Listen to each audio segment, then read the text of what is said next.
যাহারা আমার পূর্বে আসিয়াছিল তাহারা সকলে চোর ও দস্যু, কিন্তু মেষেরা তাহাদের রব শুনে নাই। আমি দ্বার, আমাদিয়া যদি কেহ প্রবেশ করে, সে পরিত্রাণ পাইবে এবং ভিতরে আসিবে ও বাহিরে যাইবে ও চরানি পাইবে। চোর আইসে কেবল যেন চুরি, বধ ও বিনাশ করিতে পারে। আমি আসিয়াছি যেন তাহারা জীবন পায় ও উপচয় পায়। আমি উত্তম মেষপালক মেষদের জন্য আপন প্রাণ সমর্পণ করে।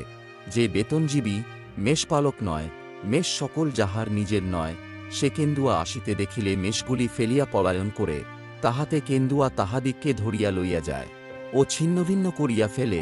সে পলায়ন করে, কারণ সে বেতনজীবী, মেষদিগের জন্য চিন্তা করে না। আমি উত্তম মেষপালক, আমার নিজের সকলকে আমি জানি এবং আমার নিজের সকলে আমাকে জানে, যেমন পিতা আমাকে জানেন ও আমি পিতাকে জানি, এবং মেষদিগের জন্য আমি আপন প্রাণ সমর্পণ করি। আমেন।